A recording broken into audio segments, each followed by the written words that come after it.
प्राचीन समय की बात है कि नैमिषारण्य क्षेत्र में शौनक आदि ऋषियों ने अनेक महर्षियों के साथ 7000 वर्ष पर्यंत चलने वाले यज्ञ को प्रारंभ किया था, जिससे उन्हें स्वर्ग की प्राप्ति हो सके। उस क्षेत्र में सूत जी पधारे, तब ऋषियों ने उनका बहुत आदर सत्कार किया, क्योंकि सूत जी पौराणिक कथा कहने में सिद्धहस्त थे और उन्होंने विभिन्न रूपों से अनुभव प्राप्त किया हुआ था।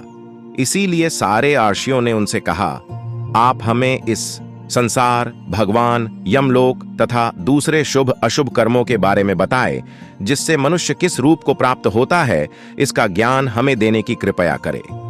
सूत जी ने कहा, इस संसार जगत के निर्माता भगवान विष्णु है।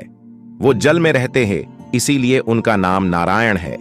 वह लक्ष्मी जी के पति है। भगवान विष्णु ने हर युग में भिन्न भिन्न अवतार धारण करके पृथ्वी पर जन्म लिया है, ताकि वह अधर्म का नाश कर सके और पृथ्वी की रक्षा कर सके।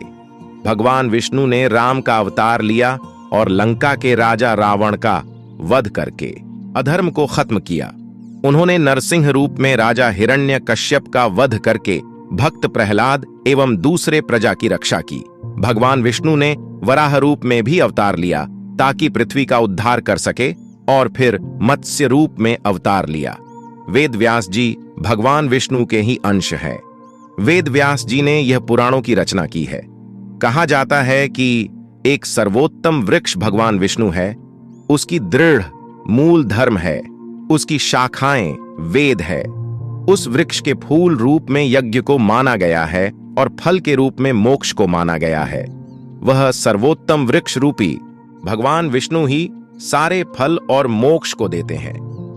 एक समय पर पार्वती जी ने भगवान शिव से पूछा था, आप खुद ही एक भगवान हैं, इस संसार के रचयिता है, तो आप किसका ध्यान करते रहते हैं? यह सुनकर भगवान शिव ने कहा, मैं देवों और आर्षियों का ध्यान करता हूं, उसमें विष्णु ही श्रेष्ठ है। इस संसार में परम ब्रह्म भगवान नारायण विष्णु है और उन्हीं का चिंतन करता हूं। भगवान विष्णु ही अनेक रूप में अवतार लेने वाले परम ब्रह्म है। भगवान विष्णु ही अनेक रूप में पृथ्वी पर अवतार लेकर अधर्म का नाश करके धर्म की स्थापना करते हैं। इस प्रकार भगवान शिव ने पार्वती जी को भगवान विष्णु की महिमा बताई थी। तब आर्षियों को दूसरी बातें जानने की उत्सुकता हुई।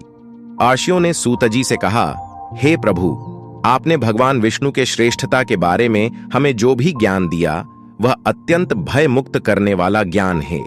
इसके अतिरिक्त आप हमें यह बताइए कि इस सृष्टि में आने के बाद भोगने वाले दुख और कष्ट को नाश कैसे किया जाता है। कृपा करके इसका उपाय हमें बताइए। आपके पास इस लोक एवं परलोक के दुखों का निवारण करने का ज्ञान है। हम यह जानना चाहते ही हैं कि यमराज के मार्ग तक पहुंचने में मनुष्य को किस प्रकार की मुसीबतों का सामना करना पड़ता है।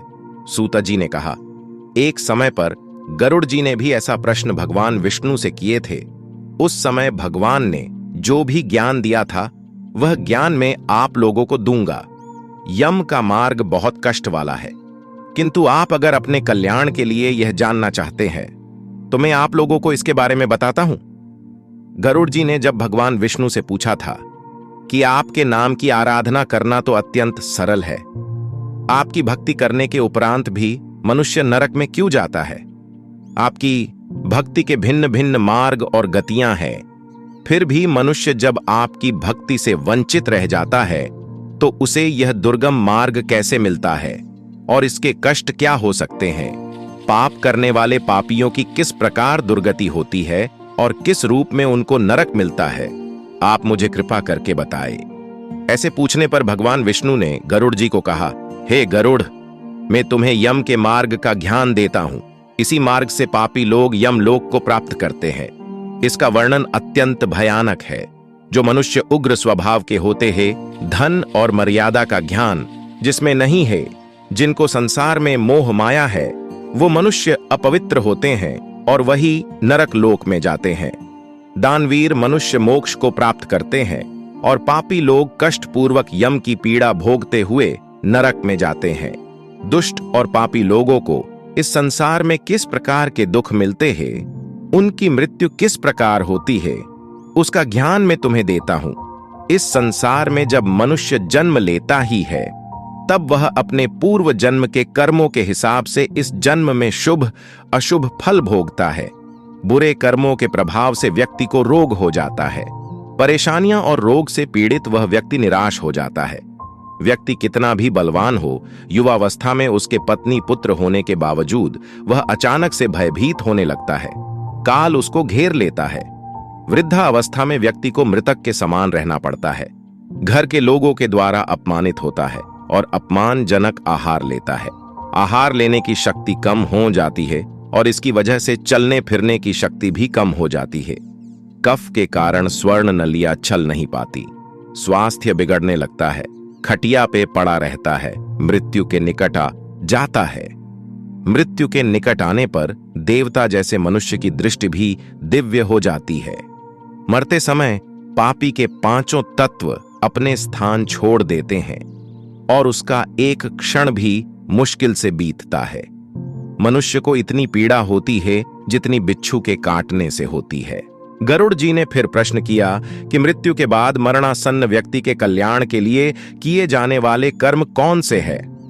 भगवान ने बताया कि मृत्यु के बाद पिंड के रोज 4 भाग होते हैं।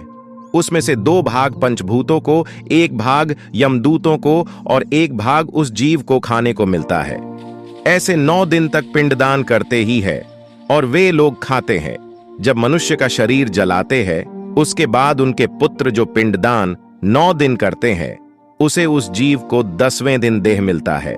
वह जीव को देह आकार यमलोक मार्ग में अपने कर्मोकांफ भोगना पड़ता है। अब किस तरह से 10 दिनों के पिंड से शरीर बनता है उसे बताता हूं। पहले दिन के पिंड से सिर, दूसरे दिन से गर्दन और कंधा, तीसरे दिन हृदय, चौथे दिन पीठ, 5वें दिन नाभि, छठे दिन कमर, गुदा, लिंग, भग और मांस, केन पिंड आदि बनते हैं। 7वें दिन हड्डी और 8वें 9वें दिन जांघा और पैर, 10वें दिन के पिंड से इस शरीर में सुख, सुंधा, त्रिषा की उत्पत्ति होती है।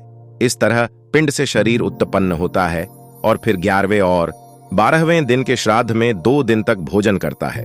13वें दिन वह जीव यमदूतों से बंधा हुआ अकेला संसार में आता है। हे गरुड़, वैतरणी को छोड़कर केवल यमलोक 86,000 योजन विस्तीर्ण है। अब इस जीवन में रोज 24 घंटों में क्रमशः 247 योजन यमदूतों के संग निरंतर चलना पड़ता है। चलने वाले इस मार्ग के अंत में 16 ग्राम पड़ते हैं। उनको पार करके धर्मराज के नगर में वो पापी जीव पहुंच पाता है। उन सब नगर के नाम कुछ इस प्रकार है: सौम्यपुल, सौरीपुर, नगेंद्र भवन, गंधर्व, शैलागम, क्रौंच, क्रूरपुर, विचित्र भवन, दूं, खद, नानक रंदपुर, सुतप्त भवन, रौद्र नगर, पयोवर्षण, शितध्य, बहुभिति के नाम से जाने जाते हैं। इसके बाद यमपुर है। यमलोक में जाने वाला मनुष्य अत्यंत पीड़ा भोगता है और अपने कर्मों को याद करते हुए पीड़ित होता रहता है। अपने कर्मों के विषय में चिंतन करता हुआ अनेक दुख भोगता है। इस पर भी यदि वो दोबारा जन्म प्राप्त करता है तब उसी प्रकार भगवान को भूलकर कर्म करता है। हरे कृष्ण।